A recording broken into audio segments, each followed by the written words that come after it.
You're listening to the Black Eagles podcast with Sinan Schwarting and Kaan Bayazit. Ahmet Dursun Sergen aldı. Sergen Bülent yan yana. Sergen Bülent. Sergen. Yanında Tümer var. Tümer'e doğru at. Tümer gitti. Tümer topu aldı. Sergen aldı. Gol! Gol! Gol! Sergen attı. Sergen attı. Şampiyonluk geldi. Sergen attı. Şampiyonluk geldi. İbrahim'in pası. Roma. Şimdi Ahmet. İkinci gole gidiyor Beşiktaş. Ahmet.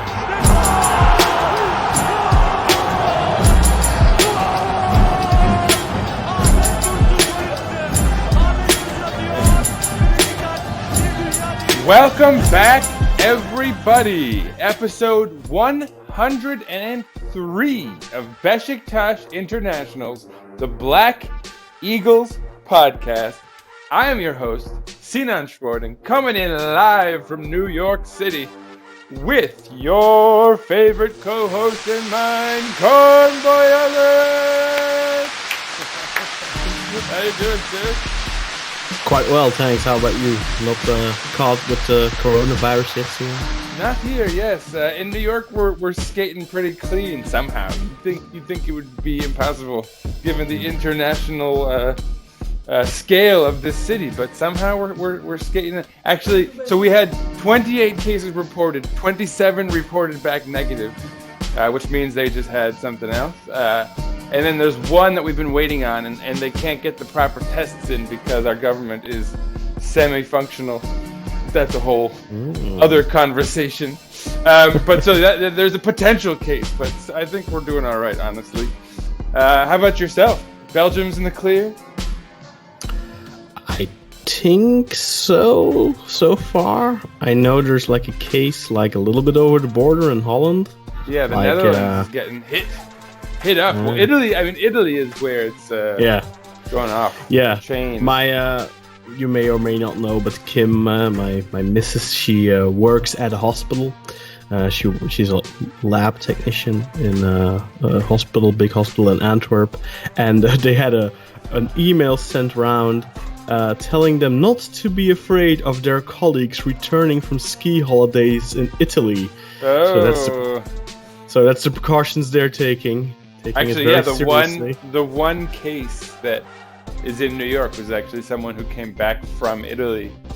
Lots of cases there. So yeah, actually, my stepbrother is living in Rome now. So stay safe, Adam, if you're listening.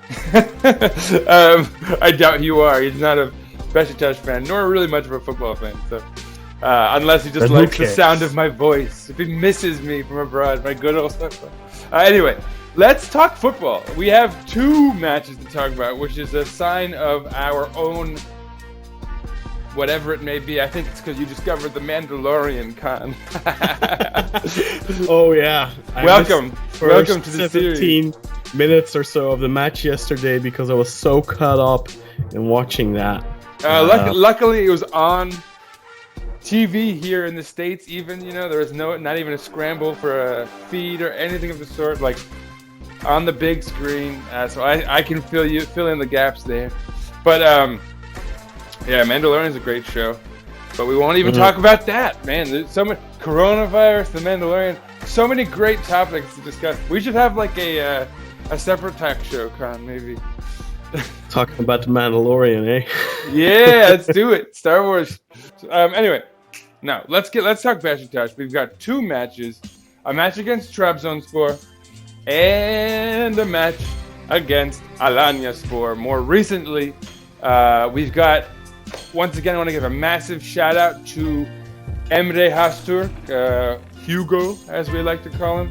Shout out to you for the stadium sounds. Those are coming in live from the match at Vodafone Park against Trabzon. I'll sprinkle them in throughout our little description of that match.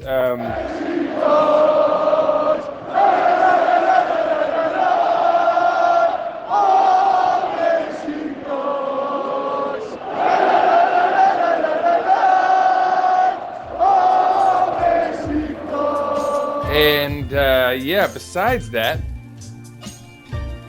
I don't know. I guess let's talk about those matches before we even really talk about our feelings about them. Now, one thing I will say is, so we were coming into this off of a very disappointing match against Başakşehir here.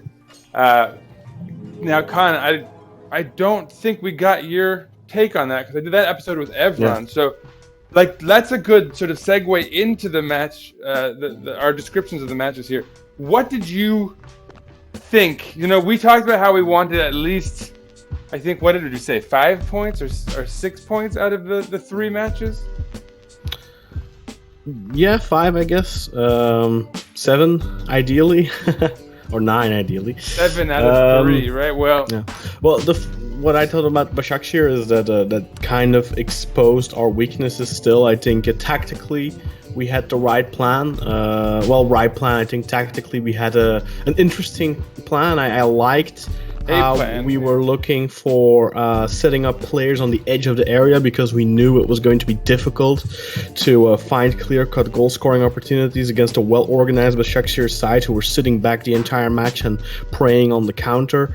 And it was which they've been doing, like, for even under Avci, they did what we. I felt like they kind of moved away from that the last couple of years. They were really notorious for that back in the 2000s and maybe the early 2010s, where they were really that team that would sit back and just. Where I guess when Avci first made his name when they were still before even the national team debacle. When they were still Büyükşehir Belediye İstanbulspor, they were really known for that, for counter football, and I felt like the last couple of years they had really progressed more towards the team that would still heavily rely on that, but like kind of like, you know, how Real Madrid used to do that too a couple of years ago. Like they'd get a lot of their goals on the counter, but they could also make the game if necessary. Not as well as maybe a prime Beşiktaş in 15-16 and stuff like that. But that was never a Beşiktaş. Well, and they had a Benzema too, right? They had Benzema to sort of, like, they could rely on him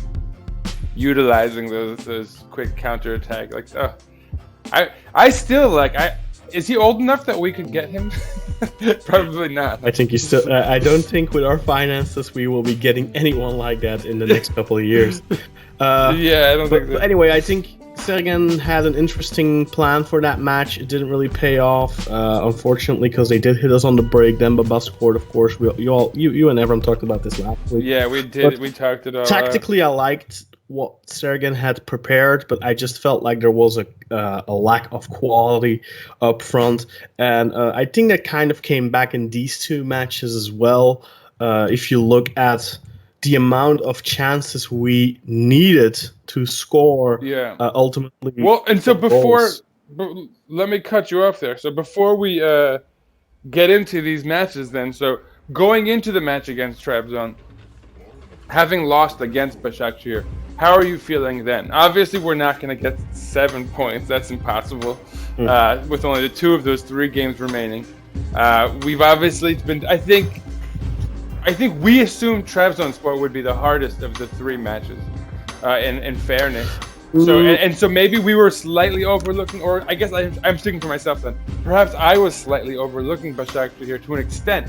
I thought it would be far easier to get the point against Başakşehir. Although again, and I remember you saying going into the match, you know, we'd sort of had this curse, playing on the road, so to speak. You know, although it's just across the I think at home bay, you always have the chance of you losing is always a lot slimmer. I didn't really go into the Trabzon match with the feeling that we were going to lose because there have been positive changes under Sergen that we can clearly see, and we are seeing more and more as each week progresses. I think we'll touch on that in a little bit, but there have been positive changes in that regard. I feel like the team is motivated and willing to put their heads in front of it, so to speak.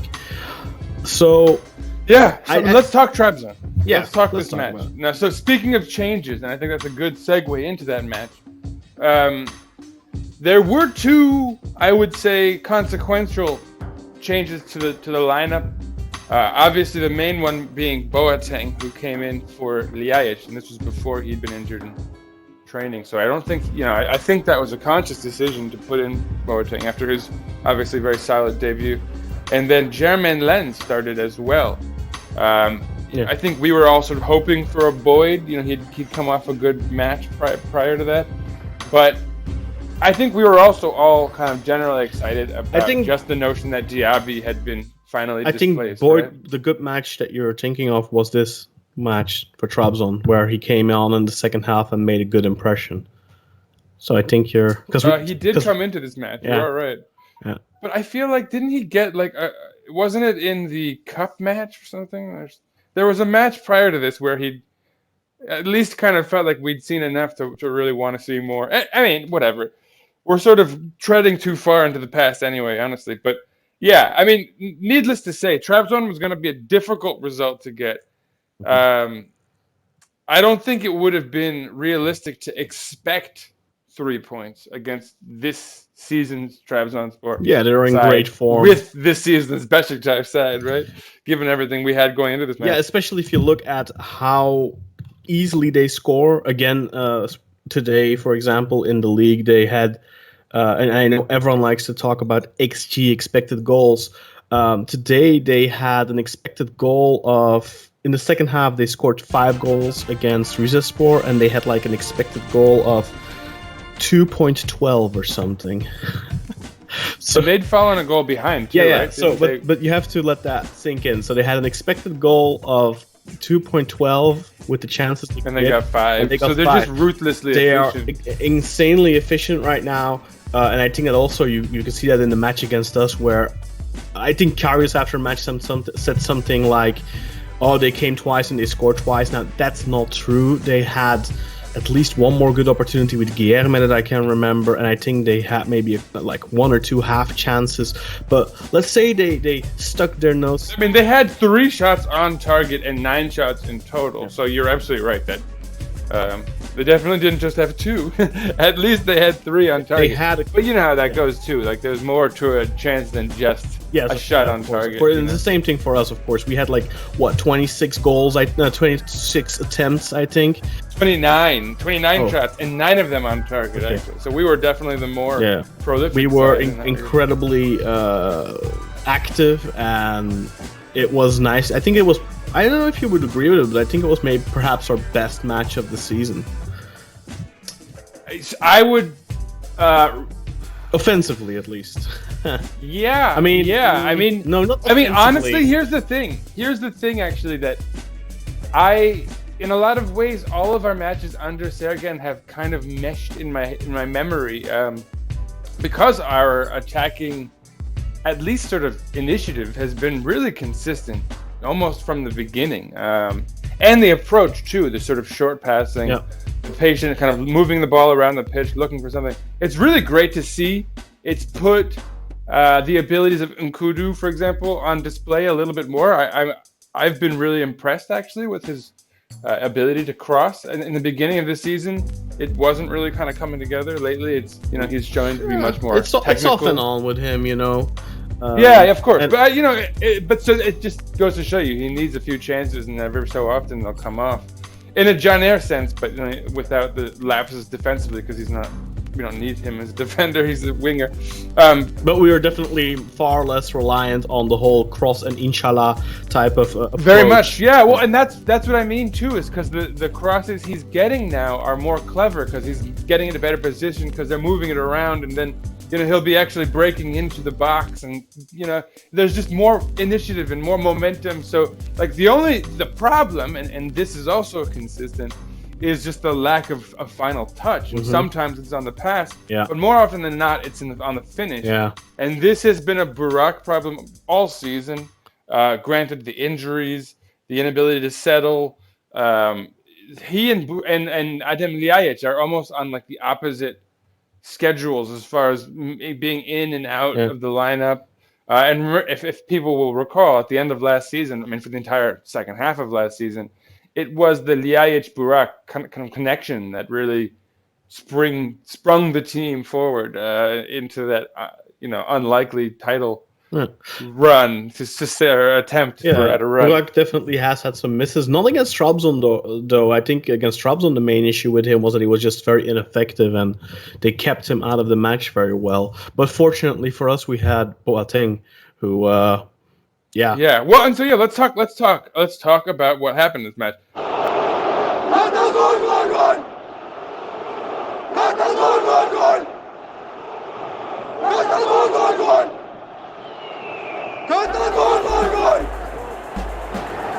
Speaking of their ruthless efficiency, which we already sort of highlighted, it was the 5th minute when Sorloth would strike, an assist from Ndaye, but just, the kind of touch and finish from Sorloth, where I know a lot of others have been watching the Super League more, attentively than I have. I've really been focused on Beşiktaş this season, for whatever reasons, but. So I honestly, I had not followed Trabzon all season. I'd heard stories, about this Sorloth character, and it was one of those things where you hear stories about someone and suddenly they appear in front of you on TV and do the stuff you've been hearing about, and you didn't really believe it. It's like with Game of Thrones. People are like, oh, it's an amazing show, you've got to watch it. And you're like, yeah, everyone's saying that.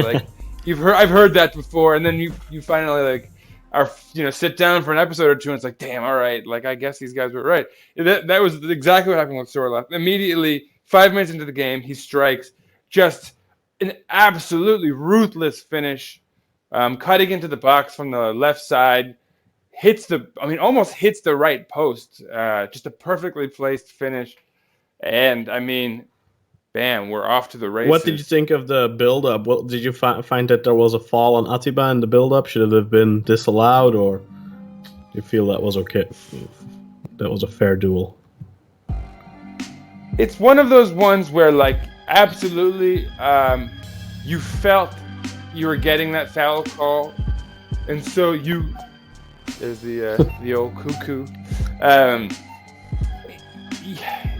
You could see the momentum shift defensively because of the assumption we were getting a foul call and the kind of slow reaction defensively, and you felt your heart drop. And it wasn't oh, this is unfair. It was more damn it, that's terrible. Especially seeing the tackle itself.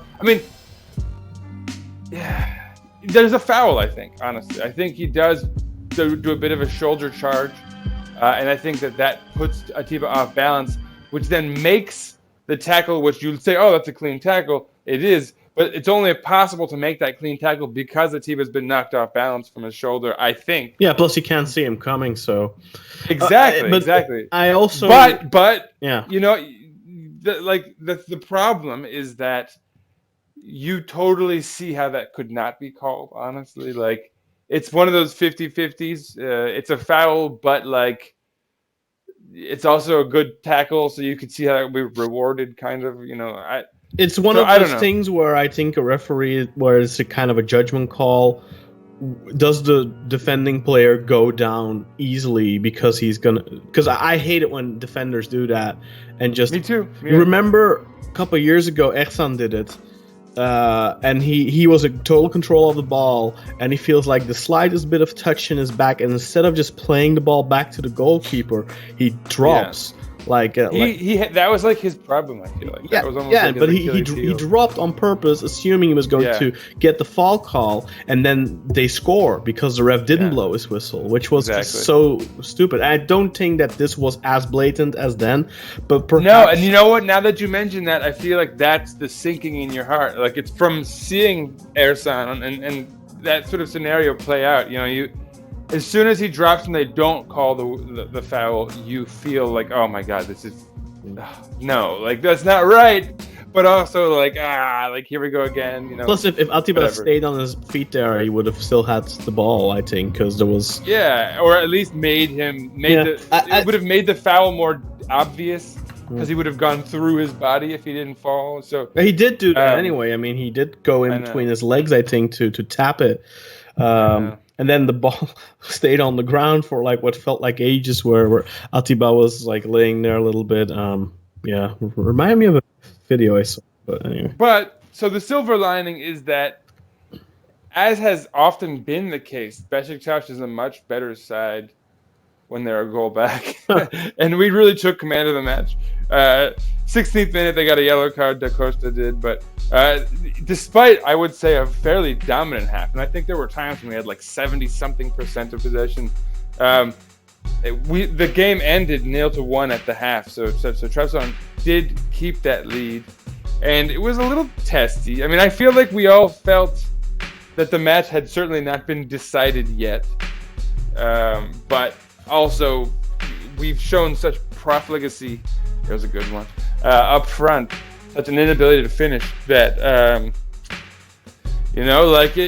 Even though you're in the match, you're playing kind of good football, you still have these doubts that you're going to really get the goal. At least that's how I felt. I don't know about you, Kaan.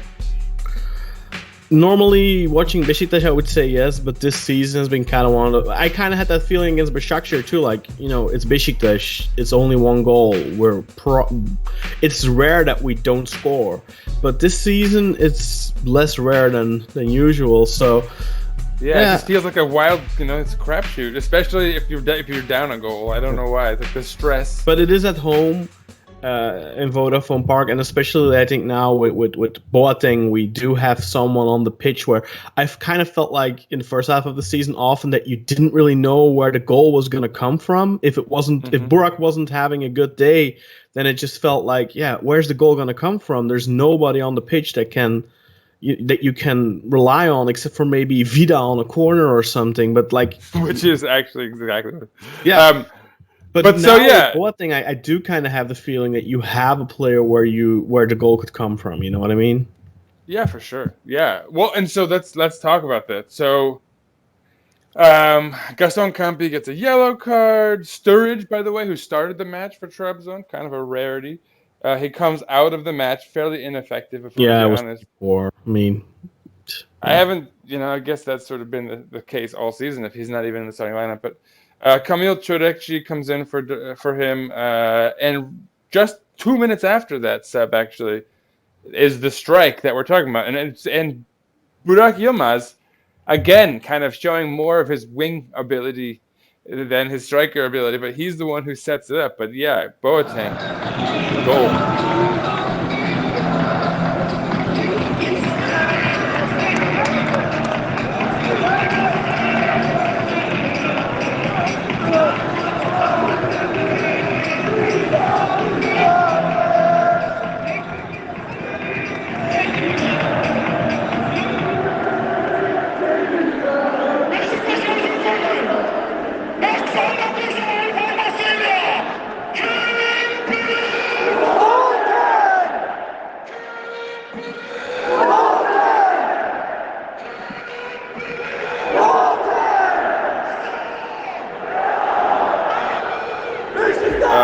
What did you think of that one, Kaan?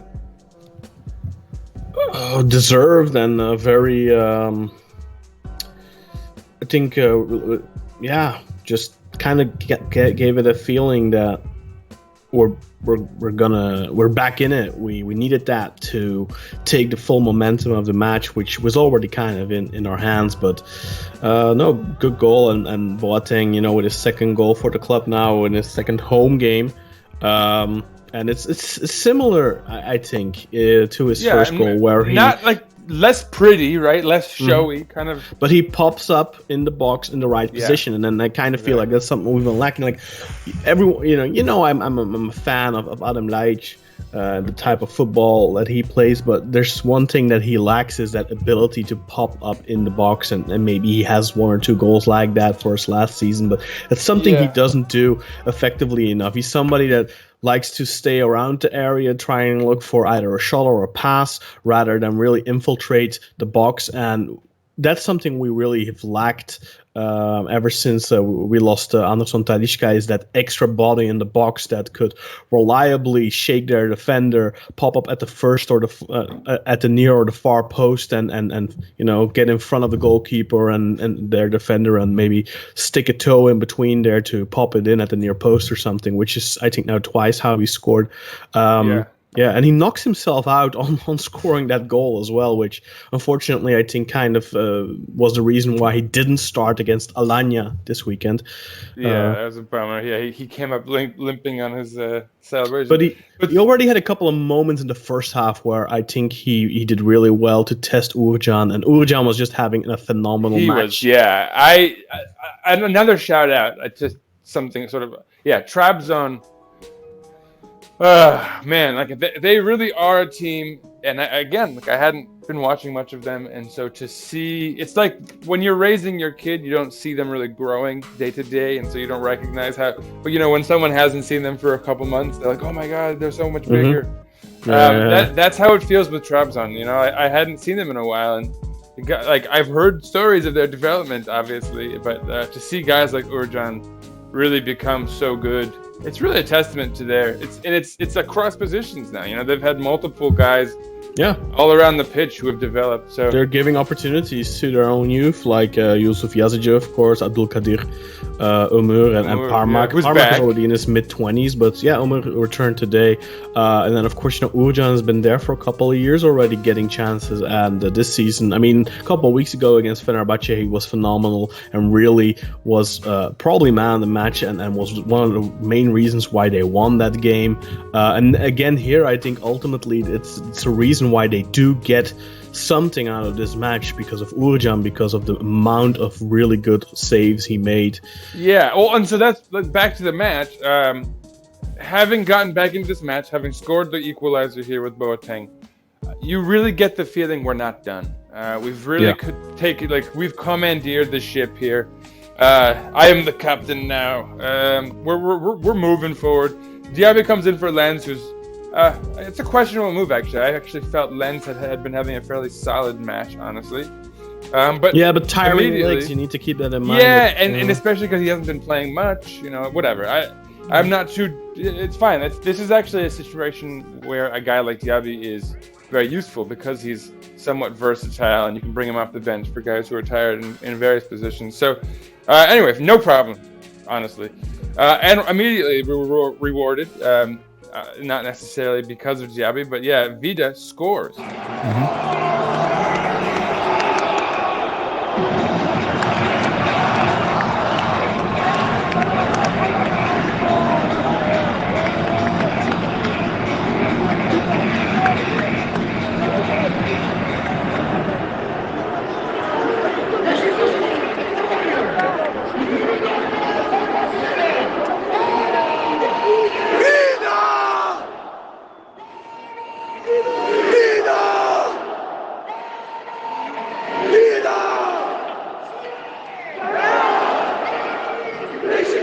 64th minute, and Beşiktaş has the lead. Still looks like we're on the charge. Even I don't feel that we're done at this point.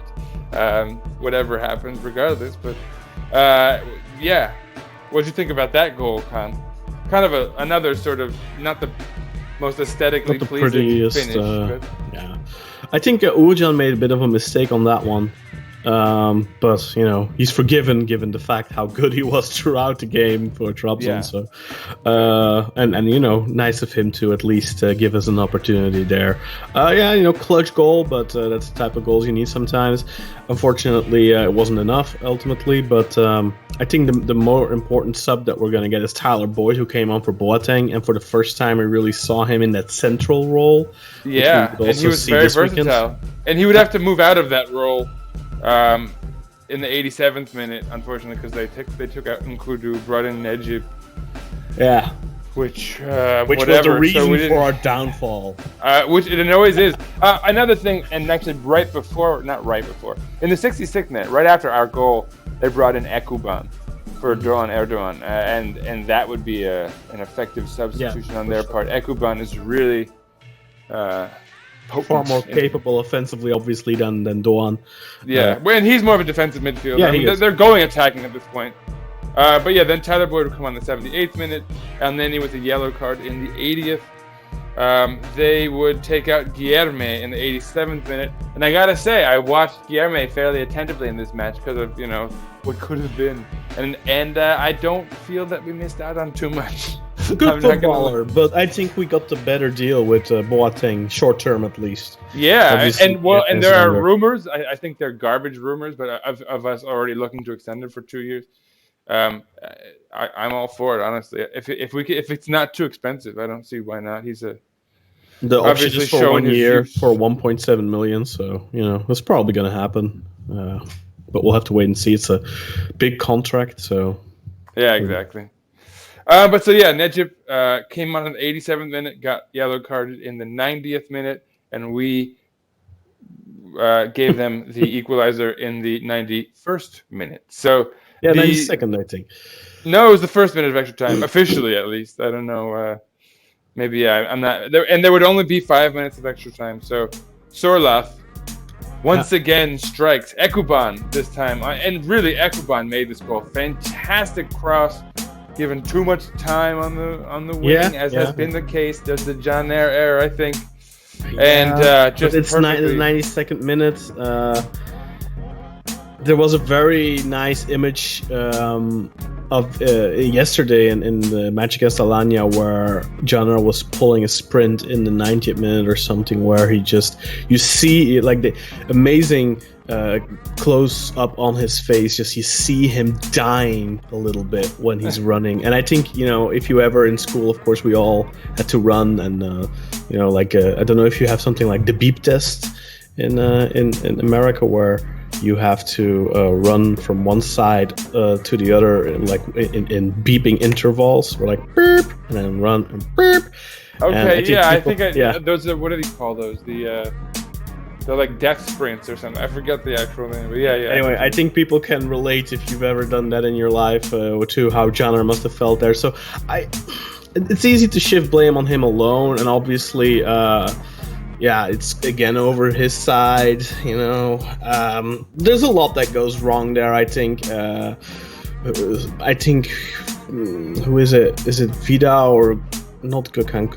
Maybe Gökhan. I don't know. Somebody is losing Sørloth in the box. That's one issue. Amazing run from Sørloth as well. Gökhan and Vida have struggled actually in the air. And we'll obviously have to talk about this again. In fact, let's move on, because let's wrap up talk of this match. A very sour goal to get in, I think, for us, because we really deserve to win. And on Football Turka, one of our co-hosts, the Trabzonspor guy, Jakub, he really felt like, look, Beşiktaş deserved to win, but that's kind of, and I said, this is the luck of the would-be champion, Exactly, yeah, that's exactly the kind of draw where if you're on a title run, it's like, damn, we needed that. We didn't deserve it, but we needed sometimes a draw is like a victory, and I think in this case for Trabzonspor, that draw, that point is like a win for them. 100%. And for us, I think, yes, it's disappointing to lose those 2 points, but I think it also showed us and gave the team confidence. Despite losing those 2 points, I think it really did show them, look, we probably played against what is right now the best team in the league. We totally outclassed them for 90 minutes. So it shows that we can take on and beat anyone in the league on our day.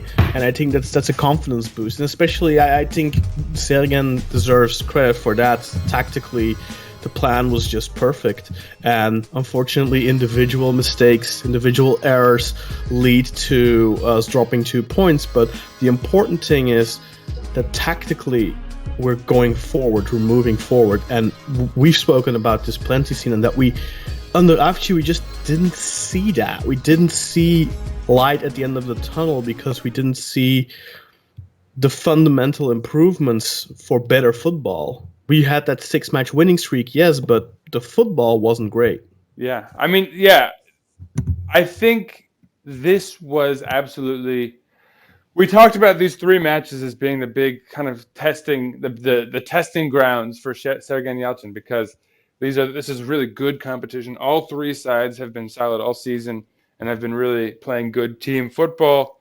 Trabzon, again, for me, was the biggest challenge. And so, results aside, what you want most to come out of this with is confidence, in the sense that you're actually sort of building towards something. And I think you definitely come away from this match feeling like, as you say, we can pretty much compete with anyone in this league. Trabzon for me is probably the most competitive side in the league. So I was proud of this. Not necessarily the result, obviously, right? You're never proud of a draw, but I was proud of the performance. Yeah, and proud of the performance, and proud of the kind of foundation that's being laid, I think, via that kind of a performance. Mm-hmm. I think I guess quickly I'll go over the stats and then we can move into Alanya. to sort of sum up the domination, I think we felt that we saw. We had 64% of the ball to their 36. We completed only 488 passes, but at an 80% accuracy rate, and against, again, a very solid Trabzon where that wasn't easy. And I think we were not doing that well in that regard earlier on, despite, again, I think we looked the better side, but we really started coming to our own in this match in the second half. Trabzon only completed 303 passes at a 70% rate. So, they were made to look kind of middling, honestly. A lot like just about anyone we come up against, honestly. 17 fouls they committed. So they were the ones who had to break up play and slow the game down, which, again, marks our dominance. They really missed both Mikel in midfield and Wakayeme on the left. You could really notice those two absences were big for them. Yeah. We committed 12 too, but still, we each got 2 yellow cards. Thanks to Necip. We were offside twice, each side actually. So, but we had 14 corners to their 5. So again, I think if we saw a heat map, it's probably mostly on their end of the pitch, which it's becoming the Sergen thing. Us possessing the ball in the opponent's side. But we did that under Avci too. But the thing is that now we are actually creating goal-scoring opportunities. I would actually bet that the heat map under Avci was a lot more towards the middle of the pitch than in the opposition side than it is now, like relatively. Yeah, maybe. I would, because I feel like we were more getting lost in the center of the midfield and like launching balls. We were aimlessly passing the ball around a lot more, and like you said, we were dropping the ball into the box, but again, very aimlessly, very cross and inshallah, just hoping for that ball to fall in the right place without really a plan. And Chenol tactics. I mean the regressive phase under Sinan where that was the only plan basically with Quaresma, but I think we also should keep in mind that we also did play very good football in the first 2 years under Sinan as well, so Yeah. I mean, whatever. We don't need to rehash that whole discussion. We had a good chat actually in the Beşiktaş International group chat recently. But anyway, I think that's a good sort of launch pad for us to then discuss Alanya. So we were on the road for this one. And again, Alanyaspor is a side that's become competitive and not just temporally, right? They've really built something, I think. They've developed players fairly solidly that have then been sold to various teams around the league. And, they've done a good job of building something there. And they've, again, been solid all season. They were ahead of us. I feel like they are a buyer club, though. I mean, I don't think they're really developing their own talents. Like even Emre Akbaba came from the Antalya. Actually, he came from France, I think. But yeah, I mean, as far as Alanya was anyway. Where he got his break for jump sure, start. And they play good football for the last 2 years. Last year under Sergen, they played really well. Now under Erol Bulut, they're playing well. They have lots of quality players like Papi Cisse, Junior Fernandez, Jalma Campos. Yeah, they have an eye for finding talent around Europe. Like these strikers, these African strikers, they always seem to unearth. And Sakala, a great example too. They have, and Cocker, Steven Cocker is a very good defender, and Marafona is an excellent goalkeeper from the Portuguese league. They have a very solid team. Like, if you look at their squad sheet, they have a pretty amazing team. It's like a Braga in Portugal. Almost. No, I mean, for me, they are, for all the sort of negative folks out there who are looking at Turkish football through the lens of these big 3 clubs that are all on the brink of financial collapse. Alanyaspor are a great example for me of the actual progress that Turkish football has made in the big picture. That clubs like this can develop, that they can find talent and even keep talent in some cases and develop it. Like Alanyaspor is a nice story all in all, and it goes with. It should be noted that coming into this match, they were 2 places ahead of us in the table, up in 5th, I think. So,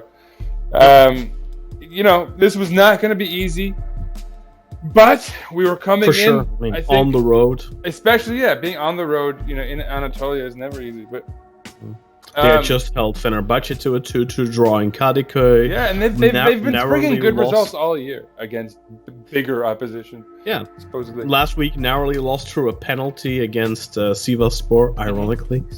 Yeah, penalty. But so, I mean, again, for us though, we were coming in this with momentum, feeling good about how we played against Trabzon, if not how the game shook out.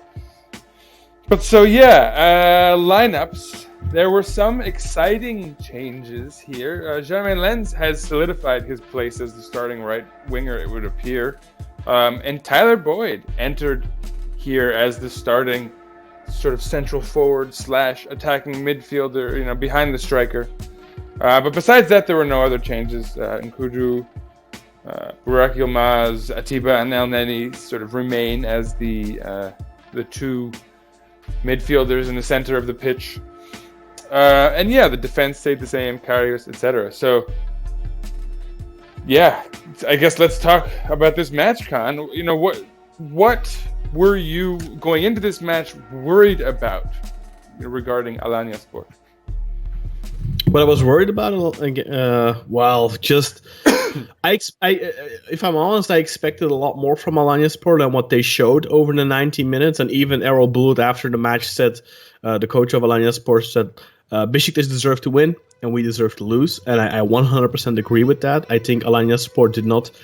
I don't know whether it was due to us being good or they were just had an off day. But that's kind of what I was wondering last week too against Trabzonspor. So maybe it is us. But I think it's us. I think we really play at such a frenetic pace. A string throughout these matches is again. So in this match, we were really playing fairly well, honestly. But in the 37th minute, Alanyaspor scored.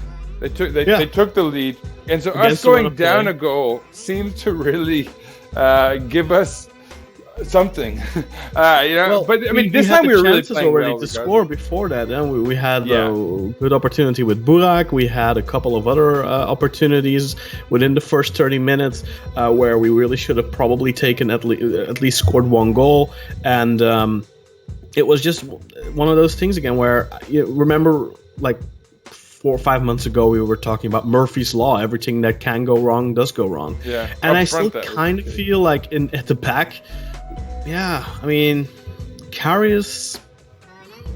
Oh, this goal, I mean, so this is a funny goal. It's you can't. I'm not gonna put that goal on him like 100% or anything, or even maybe 50%. But the fact of the matter is that he's just not making big saves. I would disagree because he makes big saves. Like in the second half, he made a couple. But I know what you're saying. Yeah, but those weren't big saves. Those were saves he has to make. He doesn't do anything. I mean, I think you could argue he has to make this save too. I mean, this is my problem, I guess. Though, there's no doubt he reacts slowly here. I don't know what's going on in his head on the reaction. But here's my problem with focusing so much on his role in the allowing of that goal.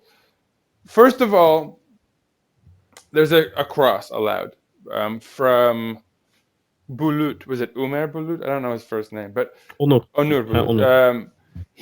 A great cross, no doubt. But like from the moment he's charging in, I'm already sweating because he's been giving way too much space.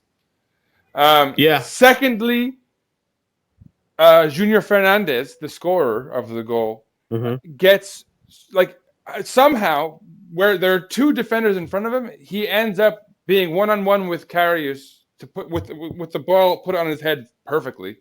And so already because defenders are only watching the ball. And Gökhan Gönül not good in the air. That's his weakness. That's his kryptonite. I think he's decent in the air, actually, for his height, especially, and maybe relative to that. But again, 2 weeks in a row though that he and Vida have had some miscommunication, some problem there. with the aerial defending. And Junior, so there, right, you have two huge defending errors before Karius is even called into question. You don't want to put any keeper in a situation where there's a striker a yard out, one-on-one with the keeper. In this case, Junior Fernandez kind of doesn't do enough with it. It should be saved probably, despite all of that. So yeah, it's very near to Karius's body there. Yeah, no, he should save it. His reaction is, I don't want to be too insulting, but yeah, it's slow. It's very slow. It shouldn't, whatever. It's not a good save. Or rather, it's a terrible missed save. But again, I don't really feel that the focus on him is entirely warranted insofar as... He had a couple of matches in the first half of the season where he did play a big part in us not losing or getting points. But in general, if you compare that to Altay, Urcan, Muslera, those guys are making one or two key saves per match every match, and that's just not what. I mean, I don't know. He makes saves. He's made at least a save. He's made a couple big saves though. Yeah, but that's not what I'm saying. I'm saying key saves. There's a difference where. But I mean, you can't define. A good save is a good save, and it's key insofar as you never know, in a key if moment. The ball is shot straight at you. It's not very. No, of course, but he's made diving saves. Even in the last match yesterday, remember he made that one-on-one save where he dove at the guy's feet, saved it once, and then the second time, he does these things obviously, but at the same time, we're seeing these boneheaded moments. He does that usually after he already conceded. Exactly. That's what I'm saying. Exactly. He'll make those kind of quote-unquote key saves or whatever. You need to do it at 0-0, and you need to do it at 1-0, and you need to. Exactly. I mean, they're not at moments that are emotionally oh my god, thank you so much. And those are the ones he's he had those been moments, doing. but they're rare and far between. Yeah, and much more than they had been previously. I mean, his confidence is shot. And to be fair, he's had attacks in the media. He's had attacks from former coaches. The fans have been on his case Does he months. speak Turkish though? He doesn't, so I don't know how much that should be impacting him. But you hear when you're getting booed the moment you come on the pitch or whenever you touch the ball. Yeah, that's for sure. I think fans booing him is absolutely ridiculous. Especially given that we knew coming in, the one thing he needed was emotional support, that he was a little bit, what do you call it? Fragile, I guess.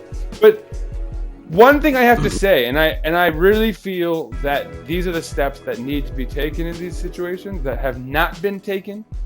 And I don't know this for a fact because I don't speak Turkish, but supposedly Sergen Yalçın came in post-match, and we'll talk about the rest of the match and how it shakes out. But he kind of came in with glowing, I don't want to say glowing praise for Karius, but at least a strong defense, supposedly. And I didn't hear it. That's from the group chat. But so that's really from the outset what a guy like this needed, and he never got from Şenol Güneş. I don't know about Abdullah Avcı. Supposedly he met him early on, and Karius was impressed with that. But we don't know how that shook out towards the end of the, whatever short period that Abdullah Avcı was there. But so credit to Sergen Yalçın for recognizing at least that whether we like Karius and think he's suited for the job long term or not, at the very least he's here now, and we don't want to lose. So you gotta try to resuscitate the man's or EQ. Some people are saying why aren't they playing with Ersin or something, or why aren't they playing with these youth players? But I think what people also need to realize is that it's still in the team's best interest to play the best team. How do you tell a guy like Boateng, all the professionals on the team that want to play to win, that they're going to be competitive when you have a 19-year-old keeper who's never played before? It's a disservice to the whole kind of the notion that you're building something. You do that. Look, let's say we were out of the race for Europe, then you do that. Absolutely. Then you have to do that. When you're in that position, you can do that because you're almost in a sense punishing those guys who have failed to that extent.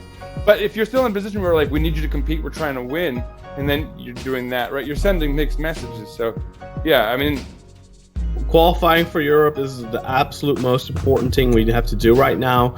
our projected budget for next season is only 35 million euros. If we qualify for Europe, there will be an additional 3 million, so that's 38. So that 3 million euros is going to be important. Yeah. We have a lot of things to do this summer. We have a lot of players to replace. We have some expiring contracts. We have loans ending.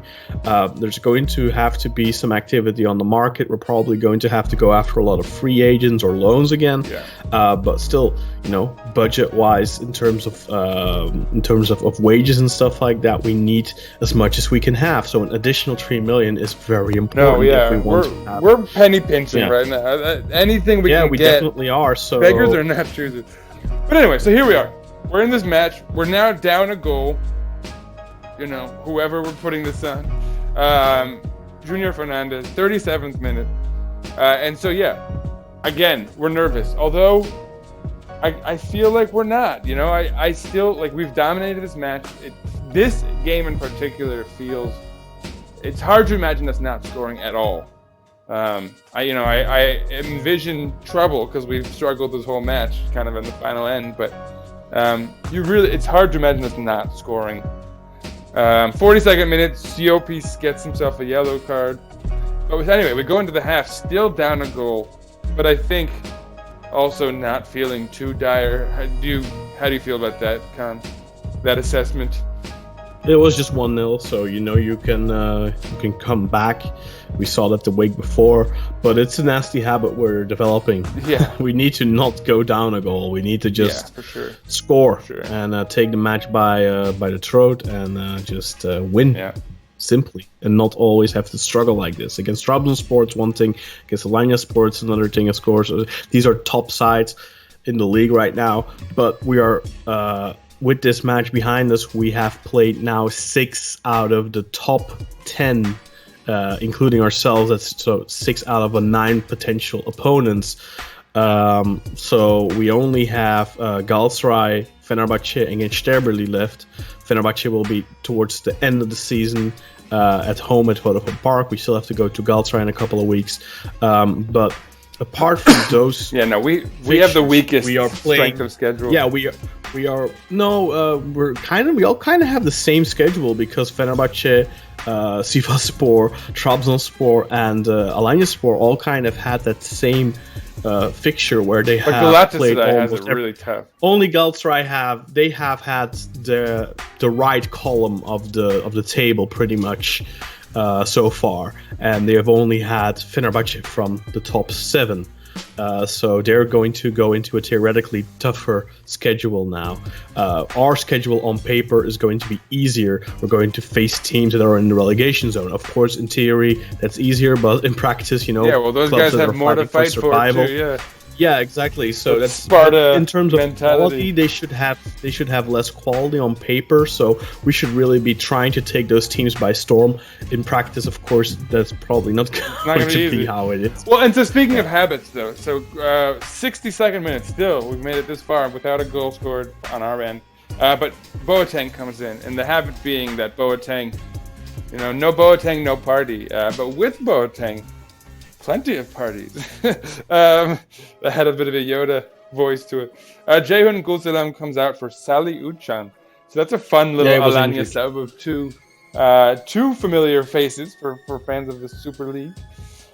But yeah, it wouldn't take long. 70th minute. Maybe that cost them, though, because he's important in their defensive organization, and he had picked up an injury. So yeah, I mean, it maybe feels that played like a more part. of an attacking sub, which is weird. But Yeah, but like I said, they were kind of forced. 70th minute, Burak scores, and it's almost like those goals that we've been like again ugly, kind of rammed it through. Like someone had to be on the other end and just like touch it in any way. This wasn't an ugly goal. I think it was a really well organized. Well, attack. no. I mean the end product, right? It wasn't like a beautiful strike from distance. It was just like he nubbed it in, but it's an important one. And yeah, but the beauty that you're talking about is absolutely in the build-up. And that's where I meant it made the goal inevitable, right? It was so well built up, and a pass from like behind the back line in, just a great Very setup by El nice Neni. through ball Speaking of which. by Tyler Boyd Yes. to set up Neni in the box with Yeah. the layback and the header on, very, very low height from Burak. A very interesting way Interesting to decision. score. Yeah. But no, I mean the setup was phenomenal, and Tyler Boyd he'd been having a great game, and it was, I think, shadowed by how poorly. I mean, not how poorly we were in general. We were good all around, but just how poor we looked with the end product.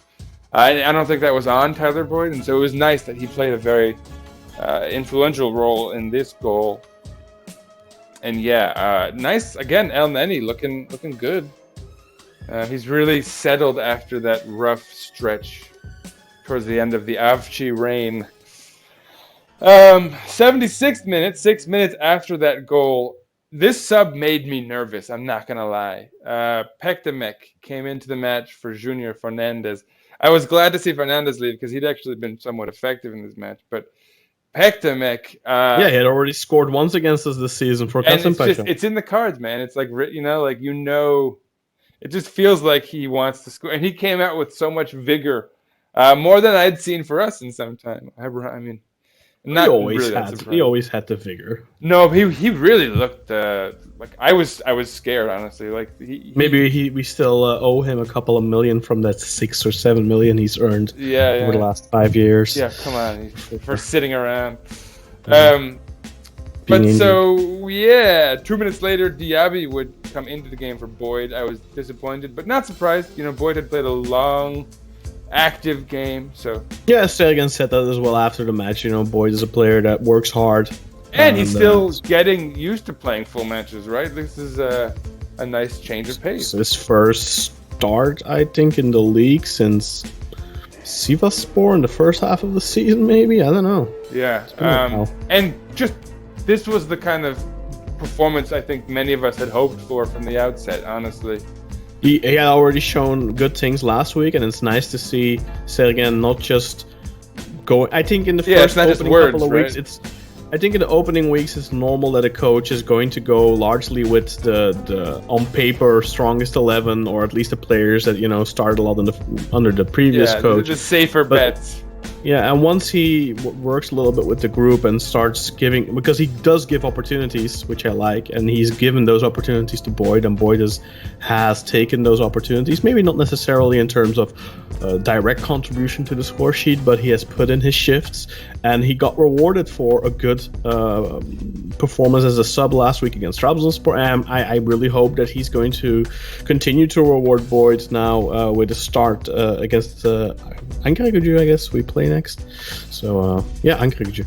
So hopefully he starts against his former club. But it's going to be interesting to see where he's going to start. Boateng's probably going to be back. I wasn't particularly impressed with Lens's performance today against Alanyaspor. So maybe Boyd on the right.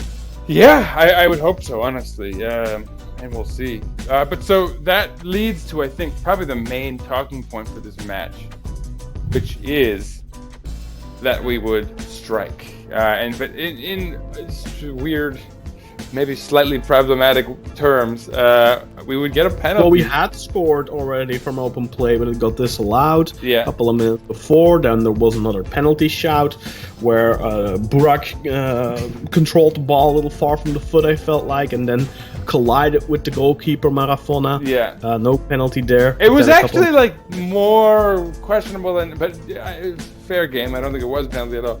But anyway, so 87th minute. We really look. I mean, we've got 6 guys in the box. We're sort of juggling it around. It seems like somehow this has to be a goal, but we muff it.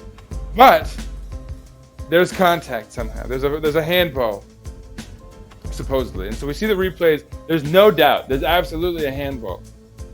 But, and now, Kaan, I'm going to have to hand this to you because you're the one who knows this rule to detail. Yeah, I mean, at first glance, I thought that Burak Nkudu did well in the box. I think it was Nkudu, and got the ball to Burak somehow, who then fired a shot at goal. and the ball got blocked by Steven Cocker. At first glance, I thought that he blocked it with his arm directly from the shot, so I thought, okay, clear penalty. Should be a yellow card too. But then after the match, actually, because I hadn't even noticed it on the replay, somebody pointed out to me on Twitter that, look, hey, doesn't this rule apply here? This new rule where, part of the rule is if the ball comes off of the player's own body, feet, head, any body part where you can play the ball with except for the arms, if it comes off of that body part and hits his own arm afterwards, there will usually not be a penalty. So under that rule, it is a very harsh decision towards Cocker. At first, like I said, I really thought it was a stonewall penalty, but then looking back at it, I think we kind of got lucky there. And yeah, probably not a penalty, to be fair, according to the rule book. But obviously, I'm biased, and I don't think it's a travesty of a penalty. And obviously, like I said, obviously I am biased, but yeah, no, I think for Alanyaspor, who've now lost 2 games in a row due to a penalty, that could be a travesty, wouldn't it? Yeah, they definitely said, like Steven Cocker, even after the match, said, look, we seem to be in a position right now where every 50-50 call is going against us. And yeah, I can understand that. I don't remember exactly the penalty Sivasspor got last week against them, but no, I can understand that sentiment a little bit. But on the other end of the spectrum, I also do think that we were pushing really hard, even in those last couple of minutes. Like I said, we had that opportunity with Burak, the goal that got disallowed, that was disallowed for offside. Then, there was a couple of more minutes in that match. Maybe we would have still found the goal, maybe not. You'll never know. Schrodinger's goal. But yeah, I mean, if you look at the 90 minutes and you look at the 2 teams, we definitely 100% deserve to win. It's like I said, Erol Bulut said the same thing after the match. Beşiktaş have deserve to win, we deserve to lose, and I think that's 100% true. Yeah. However, that's not enough. You have to score goals on merit, and this penalty was definitely was a favorable call. Here's my take. Even though the handball connection is undeniable.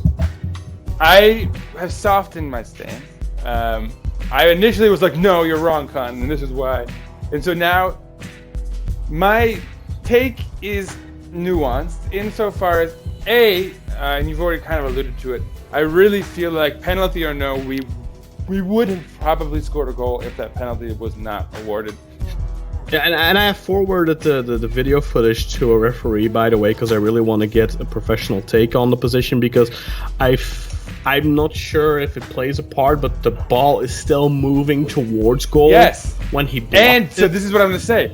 So the ball definitely does hit his foot. It definitely does. Although it's not like he's controlling him anyway, or it's under any sort of control. And it's a block. But it is still kind of careening towards the goal a little bit. And so when he makes contact with it, goal, yeah. The contact itself is incidental. But the reaction to the contact, it's almost like, when a bug touches you and you flinch. I feel like he flinches in a way that he changes the trajectory of the ball enough that it puts into question, like, obviously he's kind of impacting play with it, with the hand, and like maybe enough that you kind of can't not call it. And B, there's even a question of intent. And I think obviously the player's like, there's no intent. I didn't do that. But it raises the question where you can put his intent into question because of the extent to which the trajectory moves, changes by the reaction of him and the flinch and the kind of, it's almost like he punches it down into the ground and makes it kind of impossible to play. So that's my feeling. Like, I don't feel too bad about this. Is what I mean to say. Although again, I think if I was a fan of Alanya, or if this were to happen against us, I would probably. Well, honestly, no. I would, because I didn't know this rule. I would have assumed it was a clean handball and gone with it. And then after having learned the rule, I probably would have cried foul and been upset. So that's my take.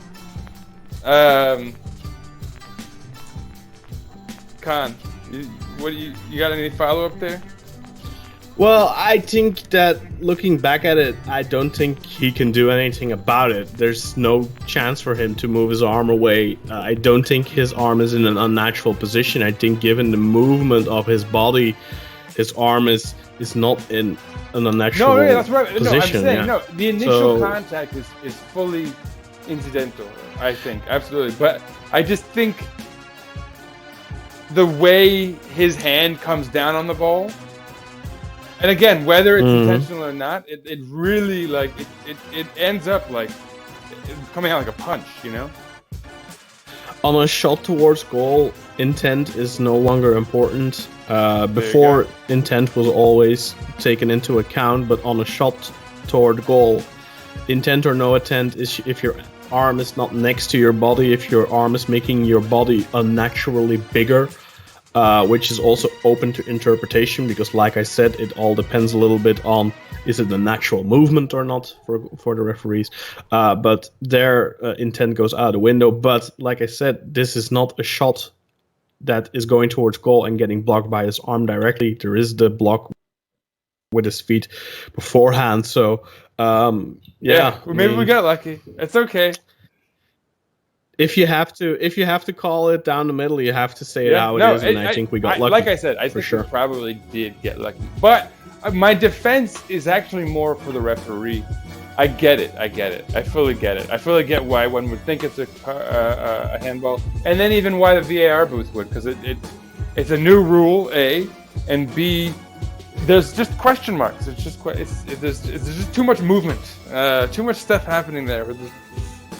Yeah, and it's not always clear because referees, yes, there's the rule book, but then there's also guidelines that referees get from IFAB at the start of the season or from the federation from the start of the season, how to deal with certain situations. See, now I feel like I'm being a hypocrite because we're spending this much time like defending referees, which like I'd never do that. No, but the point is, the reason why I forwarded the footage to a ref is because I want to get their take on it, and I want to get his interpretation of the position. Just because I want to, because we know only the rules. We don't get these guidelines that referees get. Exactly, those aren't made public, so which I think is a little bit annoying. Yeah, no, I mean, whatever. Hopefully, we'll get some feedback on that. Maybe we can, revisit it. We've had plenty of penalties, I think, this season where penalty positions where we didn't get one. For example, also in this match, I think there was a penalty position on Gökhan, which I thought was a penalty. Some people say he went down too easy or something, but I don't know. Contact is, if it's a fall outside the box, it's a fall inside the box. Well, anyway, let's close this thing out. So that was it for goals. Bamo would come in for Bakasetas in the 88th minute, Guven Yalchin for Nkudu in the 89th minute. Sort of ineffective, but anyway, 7 minutes of extra time in the 97th minute. The whistle was blown. Beşiktaş victors 2-1, or is the 1-2 since we were on the road. Burak Yilmaz scoring twice, and I mean, there it is. We win, and so I mean, we went from being in a sort of darker place, having lost to Başakşehir with the first of these big three matches, to really turning this into a positive, I think. Not getting the 3 points against Trabzon, which is a shame, but really setting the standard, I think, for our play there, and then kind of securing the win against Alanya. And this is, again, if Trabzon's point against us was the point that you need to sort of be on that title run, this is that, this kind of goal that we maybe didn't quite deserve is also a kind of, getting us the extra 2 points. We need to hopefully stay competitive, maybe build some momentum, and this could snowball into something. And it's I don't want to key get win against a direct opponent for European tickets right now. Let's talk. So we've sort of done stats for the Trabzonspor match. I don't think we need to go too far into this one. I'll just sort of briefly say we had 59% possession, 84% pass accuracy. But I don't want to go too far into it. Basically, we had a lot more shots than them, though not many shots on target because we were wasteful. But 5 on target to 18 shots in total. They had 2 on target to their 8. But whatever. Let's not focus on this match too much. Because I think what's more interesting is to talk about what this does for us in the table. Because it moves us up into 5th place, above Alanyaspor, who then moved down into 6th. Trabzon, Fener drew today, and so they don't move ahead of us. They're staying down in 7th place. So for all the people who think times are rough for us and things are grim and all that, imagine being Fener and having invested as much as they did pre-season and being even worse off than we are. Yeah, and also just going 2-3 weeks back where they were in a favorite position for the title. Yeah, what now they are completely out of that picture for the moment, for the time being at least. We are having a weird season, to say the least. The only issue is that to guarantee European football next year, we need to end in 4th position. And we are 5 points out from that. So that is a little bit of a bummer. And the other opponents. So let's talk about this table here, because this is... So ahead of us, 1 through 4, we have Trabzon, Beşiktaş, Galatasaray, and Sivas. And they're all playing with a game in hand at 23 matches to our 24. Behind us, everyone's played 24 matches. Technically, I think Göztepe could catch us, but they'd have to win both of the games they have in hand, and then they'd still be equal on points with us, and so I don't think that's not a real threat. So basically, we're fairly locked into 5th, but with games in hand ahead of us, like Sivas could theoretically be at 8 points ahead of us, depending on the result. They're playing Ankaragücü, Galatasaray is playing Gençler, Başakşehir is playing Gaziantep, so none of them are playing each other, which is... unfortunate, I guess. Yeah, like I said, the same goes for goes for us. The same goes for Sivasspor. They've had pretty much all of their difficult opponents. I think they only have, I want to say Galatasaray left from the top 7. I think they played pretty much. Oh, maybe no, they just played Trabzonspor. So yeah, I think they only have Galatasaray left from the top 7. So it's gonna be difficult. Well, they have Fener too, but. We have to support. We have to basically cheer for Trabzonspor to win the cup. If Trabzonspor win the cup, and they will almost certainly end in the top 4, then number 5 will go to Europe. Yeah, and I think right now that's our chance, man. That's because the best chance we have. The semifinals we could be 8 points behind Sivas and Galatasaray. Semifinals in the Turkish Cup right now are Fenerbahçe Trabzonspor and Alanyaspor Antalyaspor. Fenerbahçe and Alanya are both below us, so we really need Trabzonspor to win the cup. But big buts, and I cannot lie. God, I gotta start doing that. It's such a dad joke. There's still 10 matches to go after this match day. So even if we're 8 points back, Sivas actually has Galatasaray and Fenerbahçe. So they, they're not out of reach by any stretch. We're coming into this last 10 games in the best form we've been in all season. I think we can say. At least we're playing the most entertaining football, and we look.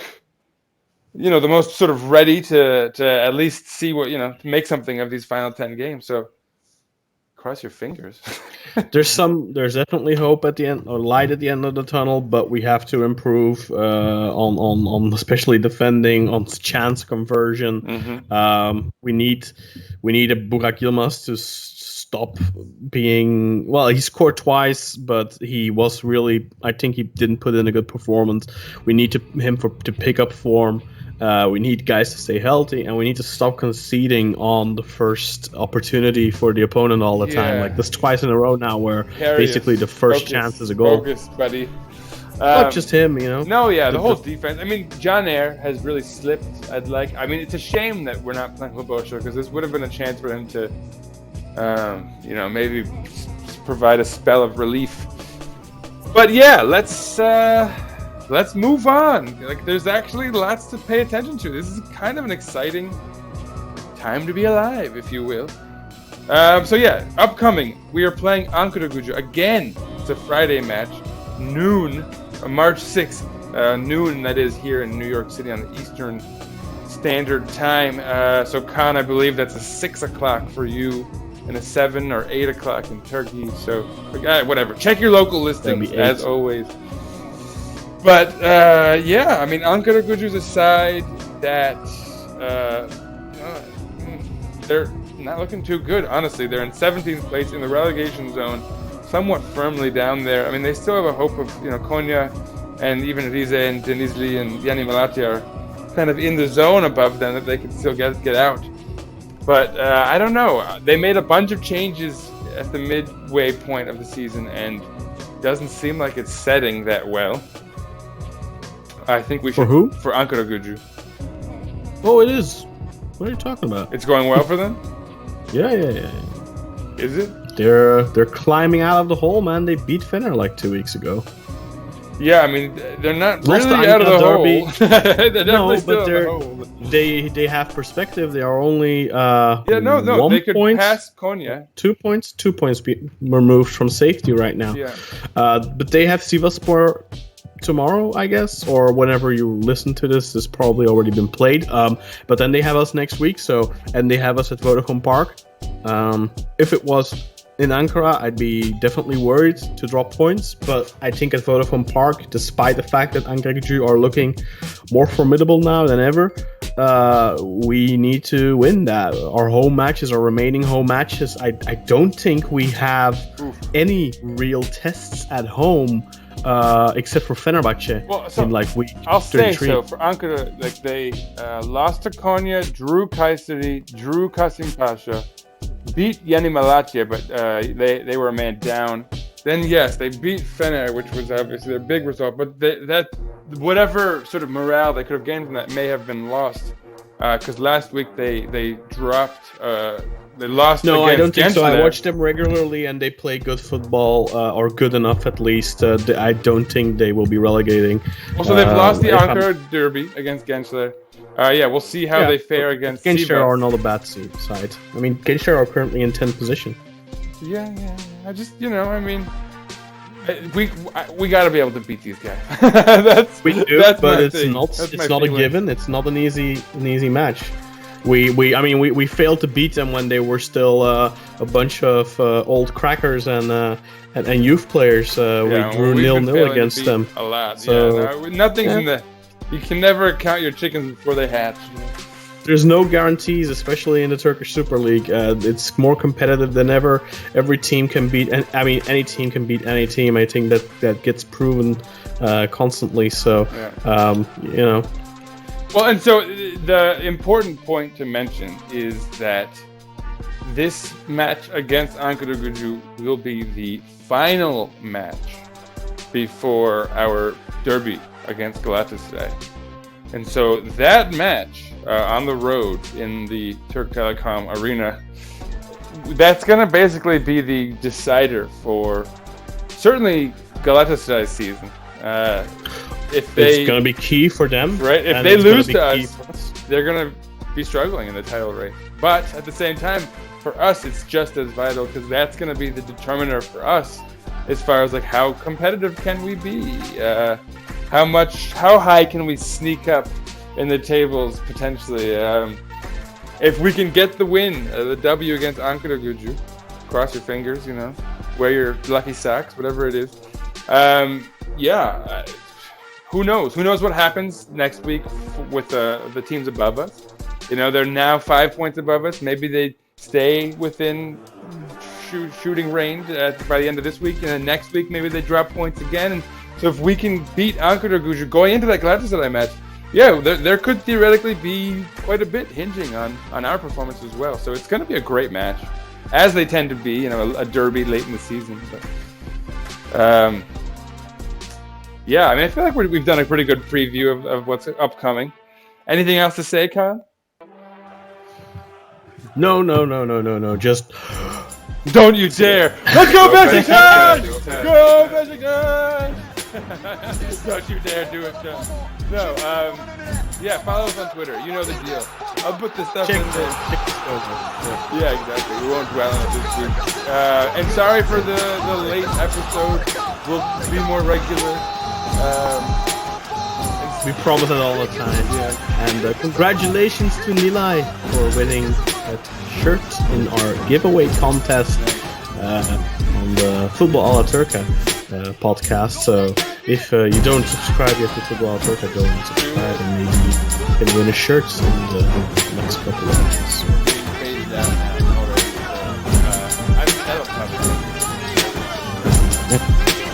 Go check out the Knicks. The Knicks are already on. I think it's like now.